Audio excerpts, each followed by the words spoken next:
নমস্কার বন্ধুরা, পশ্চিমবঙ্গের কৃষি ও মাছ চাষ চ্যানেলে আপনাদের স্বাগতম। বন্ধুরা, সকাল সকাল চলে এসেছি গমের জমিতে। তো এর আগে আমি যে গমের জমির ভিডিও দিয়েছিলাম তাতে আপনারা খুব ভালো রেসপন্স করেছিলেন। তো আপনাদের দেখাবো এখন কিন্তু গম বেরোচ্ছে, মোটামুটি শীষ একটা দুটো করে বেরোনো শুরু হয়েছে। যদিও আমার ভিডিওটা দেওয়া একটু দেরি হলো, তো যখনই এরকম সময় আসবে শীষ বেরোনো ভাব, এই মুহূর্তে আমাদের শীষকে কিন্তু অবশ্যই পুষ্ট করতে হবে। এই সময় আমাদের সঠিক পরিচর্যা কিন্তু খুবই প্রয়োজন।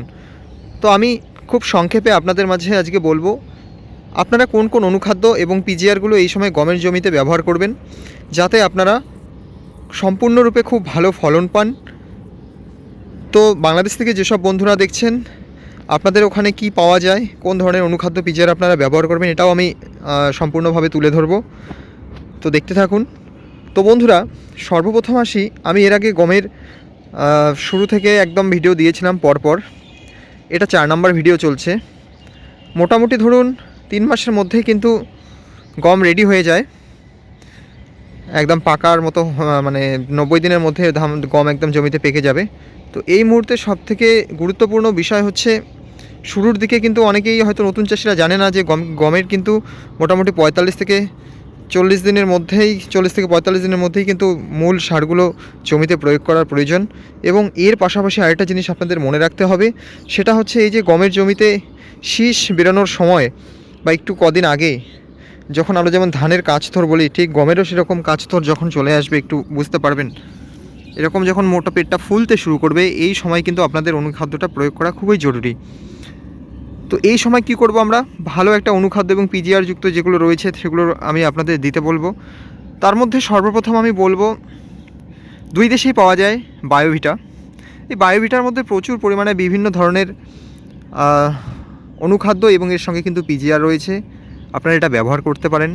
অথবা বায়ার কোম্পানির অ্যাম্বিশন আপনারা ব্যবহার করতে পারেন, অথবা সিনজেন্টা কোম্পানির কোয়েন্টিস যেটা রয়েছে আপনারা সেটাও ব্যবহার করতে পারেন। বাংলাদেশে প্রোটোজিম নামে পাবেন, আপনারা প্রোটোজিমটা ব্যবহার করতে পারেন।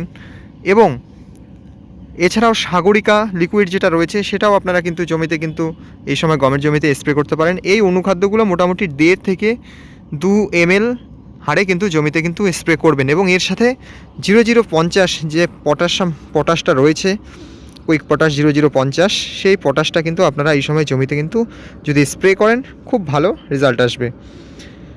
আরেকটা কথা বলে রাখি বন্ধুরা, গমের জমিতে যত তাড়াতাড়ি সম্ভব আপনারা এই অনুখাদ্যগুলো আর প্রয়োগ করবেন। যদি এই অনুখাদ্যগুলো কোথাও না পান, তাহলে আপনারা শুধুমাত্র জিঙ্ক লিটারে 1 গ্রাম, বোরন লিটারে 1 গ্রাম এবং এর সাথে মিরাকুলান সবখানেই পাওয়া যায়, এটা আপনারা তার সাথে 0050 যে পটাশটা রয়েছে, স্প্রে পটাশ, সেটা আপনারা দিয়ে জমিতে স্প্রে করুন, তাহলে কিন্তু খুবই ভালো কিন্তু রেজাল্ট আসবে। তো গমের পাতা হলুদ নিয়ে আমার একটা ভিডিও রয়েছে, সেটাও আপনারা দেখে নেবেন। যদি কারো গমের পাতা হলুদ হয়ে যায়, সেক্ষেত্রে কি দিলে খুব তাড়াতাড়ি রিকভারি হয়ে যায়। এই জমিটাতেই কিন্তু গমের পাতা হলুদ ছিল এবং দেখুন রিকভারি একদম হয়ে গেছে সুন্দরভাবে। এখন কিন্তু কোনো রোগ বালাই নেই এবং গম ফলতেও শুরু করেছে, ফলন খুব আশা করছি ভালো হবে। তো আরেকটা কথা বলে রাখি বন্ধুরা, সেটা হচ্ছে চ্যানেলে যেসব নতুন দর্শক রয়েছেন, যারা এখনও চ্যানেলটিকে সাবস্ক্রাইব করেননি, প্লিজ চ্যানেলটিকে সাবস্ক্রাইব করে পাশে বেল আইকনটিকে বাজিয়ে রাখবেন, যাতে পরবর্তী নোটিফিকেশনগুলো পাওয়া যায়।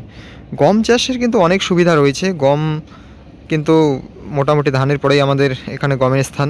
এবং আরেকটা কথা বলে রাখি, এই গম চাষ করলে মোটামুটি স্বল্প সময়ের মধ্যে আপনারা গমটা তুলে আবার কিন্তু পরবর্তীতে লেট বোরো ধানটা করতে পারেন। তো সেক্ষেত্রে কিন্তু দুটো ফসলই কিন্তু স্বল্প সময়ের মধ্যেই কিন্তু হয়ে যাবে। এছাড়াও যাদের জমিতে এই সময় যেমন মাজরা ধানের মধ্যে চলে আসে, এখানেও কিন্তু ওই মাজরা জাতীয় কিছু লেদা পোকার আক্রমণ হতে পারে বা কিছু মাছি ফড়িংয়ের উপদ্রব হতে পারে। যদি কারোর জমিতে এরকম আপনারা সবসময় লক্ষ্য রাখবেন, জমিতে যদি এরকম হয়ে থাকে, তাহলে আপনারা মোটামুটি এমামেকটিক বেঞ্জয়েট গ্রুপের যে কীটনাশক রয়েছে সেটা আপনারা 10 থেকে 12 গ্রাম 15 লিটার জলে দিয়ে, এবং তার সাথে মাছের জন্য এক্কা বা এই জাতীয় কোনো ইমিডাক্লোপিড জাতীয় গ্রুপের কীটনাশক আপনারা স্প্রে করবেন। তাতে খুব ভালো রেজাল্ট আসবে।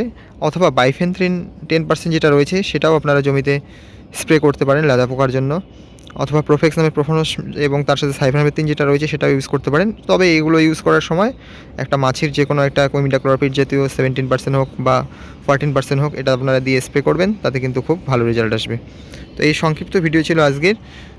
তো আপনাদের কোনো অসুবিধা হলে আপনারা কমেন্ট করতে পারেন।